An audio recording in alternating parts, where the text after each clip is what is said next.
été trop libéral, plaident les uns. Non, répondent les autres. Il n'est pas si libéral que vous dites. Attention, menacent les troisièmes.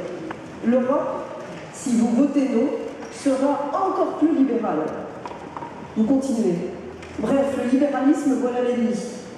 L'esprit libéral, voilà pour tout le monde le résumé de nos mots, l'épouvantail, la définition de l'horreur politique. Lorsque tout sera fini, il faudra quand même s'interroger, écrivez-vous, sur cette bizarrerie sémantique, doublée d'une monstruosité idéologique. Lorsque les Français auront choisi et que les passions seront apaisées, j'espère qu'il se trouvera un historien des idées pour se demander quand, comment, au terme de quels incroyables détours signifiants, cette qualification de libéral, cette épithète magnifique qui, dans toutes les langues du monde, a longtemps et logiquement signifié ami de la liberté, a pu s'identifier ainsi à son contraire.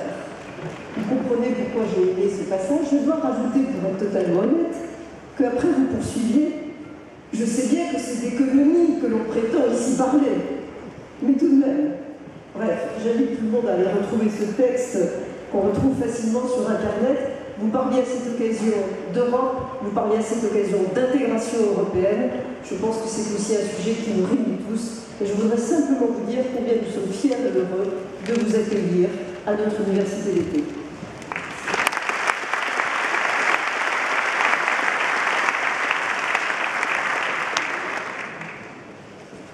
Merci madame, merci beaucoup de ces mots.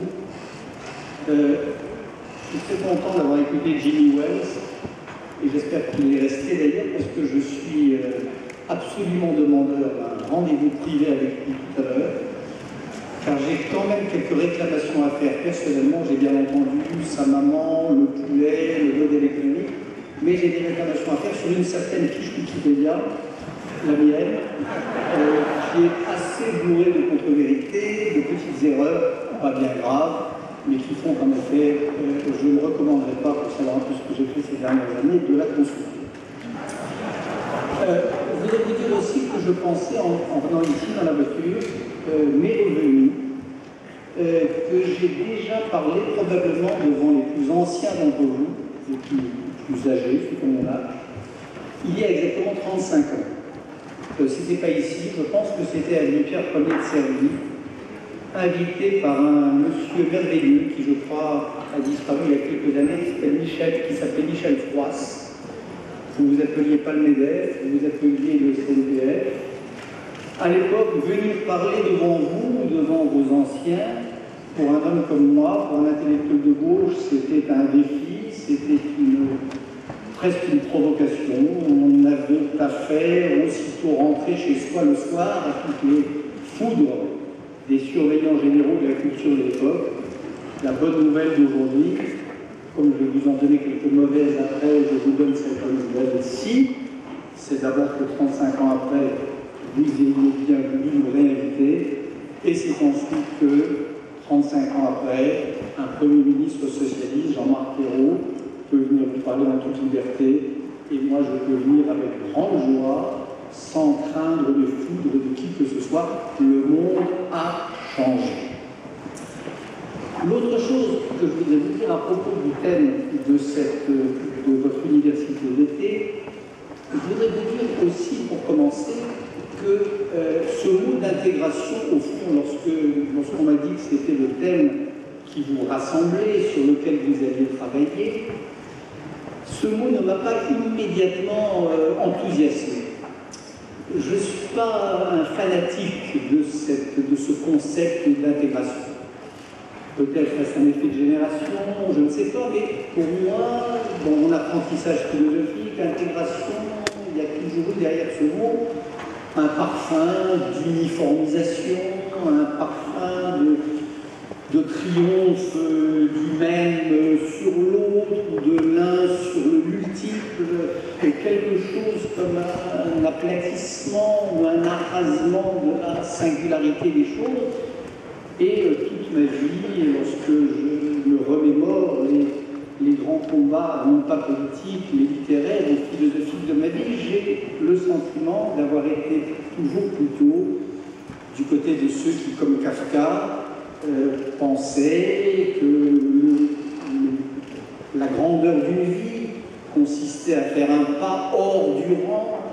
de la communauté intégrée, proche de gens qui, comme le grand poète et grand cinéaste Pasolini, pensaient dans un très beau texte des écrits corsaires que l'intégration est un mot problématique et qui préférait la désintégration, proche par exemple, d'un modèle de citoyenneté. Je me suis toujours senti très à l'aise avec un modèle de fabrique des citoyens, qui est le modèle américain, qui fabrique de la citoyenneté, qui fabrique du patriotisme, qui fabrique de la fidélité nationale et de l'enthousiasme collectif, sans passer par cette affaire d'intégration. Et je ne parle pas de ce qui a été un grand combat de ma vie, le combat pour la dissidence dans l'Union soviétique, dans les pays d'Europe de l'Est, où là encore il était question de faire l'écart par rapport au modèle d'intégration de l'époque et non pas d'accepter ou d'entrer dans le moule qu'il proposait. Donc cette idée d'intégration, a priori, et encore une fois pour l'admirateur de Tocqueville que je suis, et des analyses tocquevilliennes sur la façon dont la démocratie américaine s'est fabriquée, n'était pas nécessairement, c'est pas le mot qui m'a fait accepter votre très aimable invitation.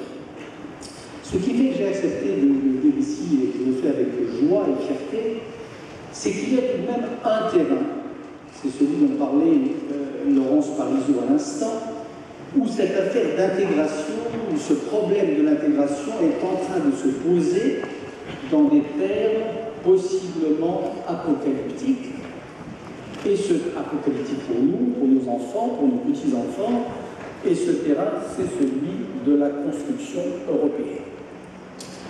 Au fond, dans les 10, 20, 30 dernières années, pas seulement au moment du vote du référendum sur le traité, on a tous plus ou moins vécu avec dans la tête une idée paresseuse de la construction européenne.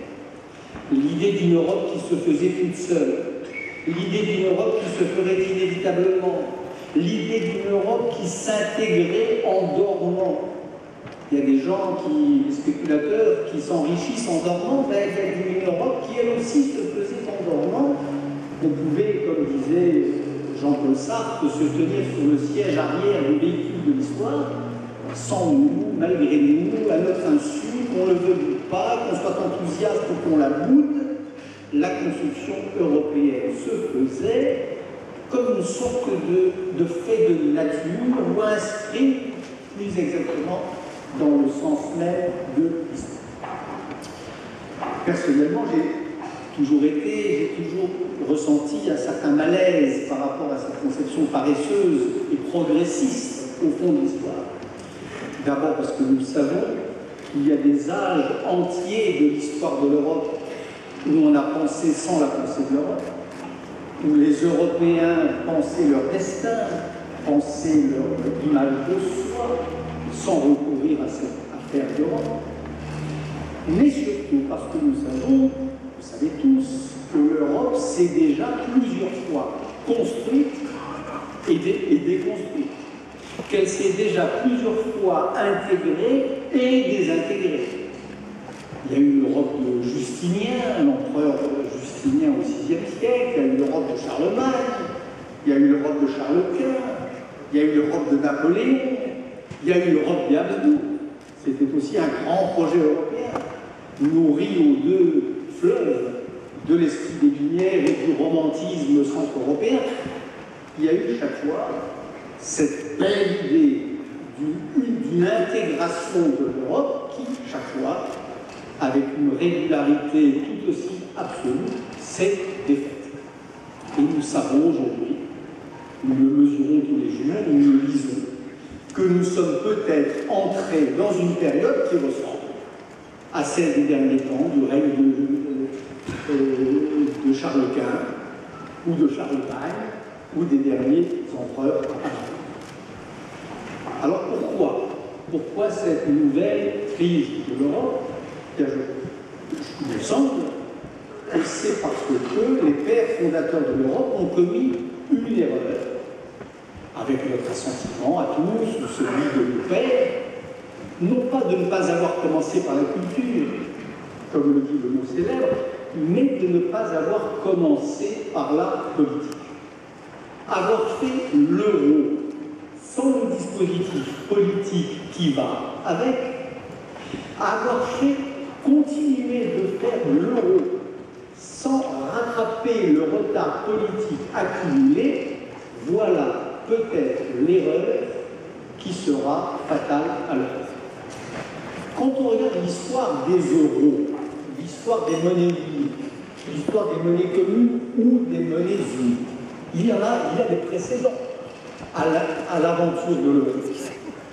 Il y a des précédents réussis et il y a des précédents ratés. Les précédents ratés, il y en a deux grands. C'est l'Union latine, initiative française, 1865, qui meurt à la veille de la crise de 29, avec comme premier événement terrible, à la fin du XIXe siècle, un défaut de la Grèce, et quelques années plus tard, l'Union latine se désintègre. L'autre exemple de désintégration d'une union, d'une monnaie unique, d'une monnaie commune et même unique, c'est ce qu'on appelle, à peu près au même moment, quelques années après l'Union latine, se désintégrant quelques années avant elle, l'Union scandinave. Deux monnaies uniques qui se défont, qui s'effondrent sous le choc des volontés nationales débridées, des intérêts nationaux divergents, des égoïsmes souverains acharnés, etc. Les deux exemples de monnaie unique qui ont marché, il y en a deux, de rassemblement de monnaies diverses en une monnaie unique. Il y a l'invention du franc suisse par la communauté helvétique, et puis il y a, au moment de l'unité italienne, en 1872-73, l'invention de la lire à partir d'un grand nombre, peut-être pas d'une myriade, de monnaies séparées. Ce qui fait que ça a marché, l'équation magique, l'équation qui gagne dans ces deux cas-là, c'est que ces monnaies ont été dans un cas précédé par, et dans l'autre cas concomitant de, une union politique véritable. Il y a deux autres cas, enfin, de monnaies uniques qui ont réussi, mais à grand peine, qui ont réussi mais qui ont failli échouer, qui ont réussi et qui sont passés par des crises du type de celle que traverse l'euro aujourd'hui, et qui ont réussi parce que des hommes d'État courageux, audacieux, imaginatifs, ont su doter leur monnaie unique des instruments politiques qui vont avec. C'est l'invention du mark, qui a pris 30 ans, et c'est l'invention du dollar qui a pris un siècle. L'histoire du dollar, c'est un siècle d'avancée et de recul, de faillite d'un État, de problèmes entre la Californie et le Texas, du genre de ceux qui se posent aujourd'hui entre l'Allemagne et l'Espagne. Et puis c'est au bout du compte, dans le vieux débat qui opposait depuis la naissance des États-Unis sur la définition de la constitution du pays, les fédéralistes et les confédéralistes, la victoire des fédéralistes. Ça veut dire quoi? Ça veut dire que nous serons les contemporains d'une crise de l'Europe analogue à celle qu'ont traversé les contemporains de Justinien, de Charles IV, de Charlemagne ou des Habsbourg. S'il ne se trouve pas chez nous, en Europe, des hommes politiques capables de relever ce défi politique et de le faire avec une détermination absolue. On disait dans ma jeunesse, quand je suis venu pour la première fois parler chez les ancêtres du MEDEF, au CNPF, on disait socialisme ou barbarie. Aujourd'hui, c'est intégration européenne ou misère. Intégration européenne ou récession. Intégration européenne ou chaos. C'est implacable. C'est un théorème absolument vérifié par l'histoire de la construction européenne, de ses échecs et de ses ressources, et par l'histoire des monnaies uniques en Europe et dans le monde.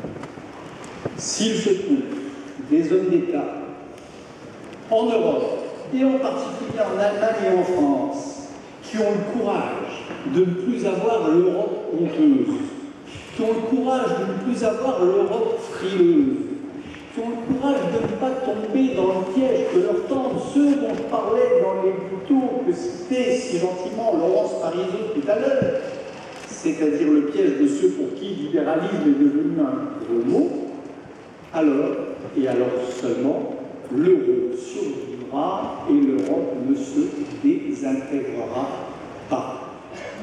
C'est une condition. Ou bien ceux qu'on appelle les souverainistes l'emportent, en Allemagne, en France, en Hongrie, en Europe centrale en général, et l'Europe se désintègre, et le chaos et la barbarie s'en suivent, ou bien les souverainistes sont vaincus, et alors en effet, pour la première fois dans l'histoire de cette grande idée qui est l'idée européenne, nous aurons triomphé de cette fatalité de la désintégration. Donc l'intégration politique européenne, c'est pour moi un impératif catégorique, comme disait le général de Gaulle, une ardente obligation. Et pour cette raison, je suis heureux de participer à une université d'été placée sous le signe de ce. Troisième remarque que je voudrais vous proposer, c'est que, à supposer, pas même, car j'espère de toute mon âme que nous y parviendrons, à supposer que l'Europe parvienne à faire front, à supposer que les Européens aient ce courage et cette audace dont je parle. Je me souviens au moment du traité, du référendum sur le traité constitutionnel, ce qui m'avait peut-être le plus frappé, par parenthèse, dans le débat politique français, c'est qu'à droite et à gauche comme à droite, parmi les partisans du oui comme parmi les partisans du non, ils sont trouvés au fond guère pour dire je suis pour l'intégration de l'Europe parce que c'est une belle chose, parce que c'est une grande idée, parce que c'est une chimère politique inédite qui enfin va pouvoir prendre corps. Si on se rappelle bien, et c'est ce que j'appelle l'Europe fileuse ou l'Europe honteuse, le débat c'était entre les adversaires du traité ou bien ceux qui nous disaient voter pour le traité, c'est bon pour la souveraineté française. Les Allemands croient que c'est bon pour les Allemands, mais nous on sait c'est bon pour les Français. Tant qu'il ne se trouvera pas des hommes d'État pour porter haut cet étendard de l'intégration européenne, pour la seule raison que sans cela, c'est le chaos, la régression et la barbarie, eh bien, je crois que nous ne serons pas sortis d'affaire. Mais enfin, dernière remarque, quand bien même ces hommes apparaîtraient ou se révéleraient, car j'ai appris dans ma déjà longue vie que tout est possible en ces matières, les révélations les plus spectaculaires, les changements les plus inattendus, et il ne faut jamais les doubler. Quand bien même cela adviendrait, l'Europe soudée aurait encore à faire face au défi d'une autre intégration, d'une autre possible et en train de se faire intégration, qui est l'intégration qu'on appelle la mondialisation. Qu'est-ce que c'est que la mondialisation? C'est beaucoup de choses formidables, et je suis, en ce qui me concerne, j'ai souvent dit, écrit, un partisan, globalement, de la mondialisation, un adversaire assez entêté de ces altermondialistes il y a quelques années, qui avaient commencé par l'accuser anti-mondialiste, et qui était pour moi l'autre nom de ce souverainisme qui me fait si peur. Donc la mondialisation est une belle idée. Sauf que la mondialisation, ça veut dire aussi la compétition, l'Europe mise en concurrence, comme vous le savez, avec des pays, les pays dits émergents, qui ont parmi d'autres deux caractéristiques. La première, c'est d'avoir des comptes historiques à régler avec l'Occident, une revanche à prendre, cette vengeance des peuples dont parlait Chateaubriand après la mort d'Henri, revanche des peuples, et qui ont une deuxième caractéristique, la plus importante peut-être pour nous aujourd'hui, qui est d'être de s'être doté de systèmes politiques et sociaux qui font que cette concurrence est faussée et qu'elle les met dans une situation de presque irrésistible avantage. Alors qu'est-ce qu'il faut faire? Et qu'est-ce qu'il faut faire, à mon humble avis, quand on est chef d'entreprise, face à cette autre forme d'intégration, face à cette intégration à visage mondialisé qui met vos entreprises en face de pays où le coût du travail, les systèmes de protection sociale, les avantages divers sont tels qu'ils jouissent davantage de compétitivité quasiment immanquable. Bien sûr, là encore, il faut en Europe des hommes d'État courageux, qui soient capables, des hommes d'État churchilliens, qui soient capables de dire enfin au peuple dont ils administrent les intérêts, qu'ils n'ont pour l'essentiel à leur promettre que de la peine, de la sueur et des larmes. Ou si vous préférez, il faut des dirigeants qui, comme Maurice Thorez en 1945, face à un autre champ de ruines bien plus tragique, lançait la bataille du charbon, sans bercer pour le coup les ouvriers français d'illusion. Il faut naturellement cela. Il faut naturellement des décisions politiques difficiles qui iront avec tout un passé d'illusion ou de chimère. Mais il faut aussi, je crois, prendre de front cette affaire des régimes sociaux, des systèmes politiques qui régissent les pays auxquels nous sommes confrontés. Et je dis ça parce que je sais qu'il se trouve en Occident, et en Europe en particulier, et chez les chefs d'entreprise, il y a une idée qui circule selon laquelle les systèmes sociaux favorables, le prix du travail pas cher, en Russie, en Chine, en Indonésie, au Bangladesh, c'est une aubaine que les entreprises européennes peuvent saisir, dont elles peuvent s'emparer. Et puis, il y a l'idée aussi, lorsque des intellectuels, des ONG, des organisations humanitaires se mobilisent contre ces systèmes politiques et sociaux, se mobilisent pour la démocratie, il y a l'idée que tout cela, c'est de l'idéalisme, c'est de la rêverie, c'est une autre chimère qui va contre les intérêts bien compris de la machine économique européenne. Eh bien, moi, je crois l'inverse.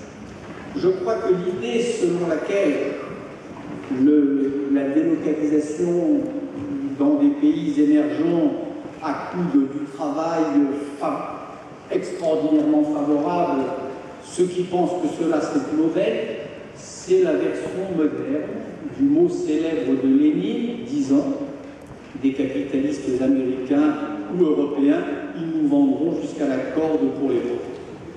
Je crois très profondément que chaque fois, exemple, il y a 5 ans ou 6 ans, je crois que c'était en 2007, au moment même où l'industrie de l'automobile américaine sombrait, au moment où les grandes entreprises de Detroit licenciaient par wagons entiers, l'usine Ford installée, je crois, à Shanghai, à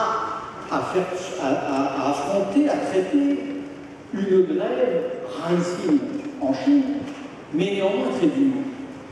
Je crois que c'était en février ou mars 2007, une grève des ouvriers chinois dure contre l'entreprise Ford délocalisée en Chine. L'état-major de Ford et puis la direction locale a appelé à l'aide les autorités chinoises qui ne se sont pas fait prier pour mater la révolte sociale et pour mater ce mouvement de grève. Je pense que l'entreprise Ford réalisait là ses intérêts à court terme, mais je pense que cette démarche aller contre ses intérêts à plus long terme et que Ford travaillait à la désindustrialisation, à la paupérisation, au devenir ruine de tout un pan de l'Amérique d'aujourd'hui, à Detroit, à Lackawanna, à Buffalo ou à Cleveland.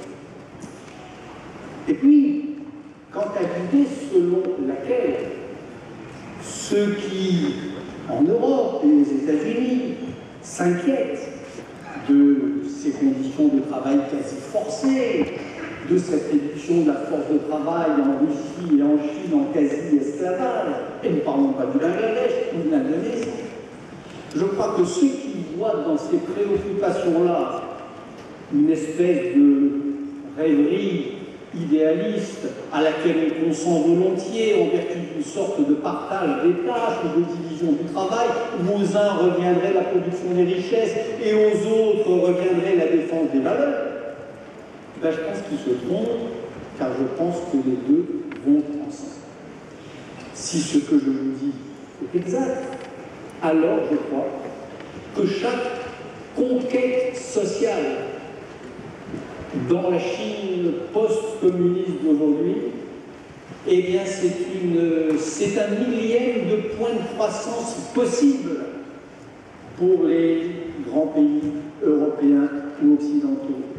Chaque regret de la démocratie dans la Russie de Vladimir Poutine, c'est quelques emplois de plus ou quelques destructions d'emplois de moins, peut-être pas tout de suite, mais dans 5 ans ou dans 10 ans, dans les pays de la vieille Europe. À l'inverse, lorsqu'en Afrique du Sud, on tire sur des mineurs qui protestent contre l'usure par le travail, l'horreur économique qui leur est imposée, et lorsque l'Europe accepte et acceptant consent, je crois qu'on fait, par une ruse de l'histoire bien grossière, mais bien réelle, je crois qu'on fait un pas de plus dans, de nouveau, la paupérisation, le devenir en ruine de nos propres territoires industriels. Autrement dit encore, et pour conclure, je pense, et c'est cela que je suis venu aussi vous dire, ce sentiment, en tout cas, j'ai le sentiment que les droits de l'homme en Russie, en Chine, dans les pays arabes, dans les pays secoués par ce qu'on a appelé le printemps arabe, en Afrique, les droits de l'homme, ce n'est pas un luxe. Je crois que c'est au contraire probablement l'un de vos meilleurs produits d'exportation. Je vous remercie.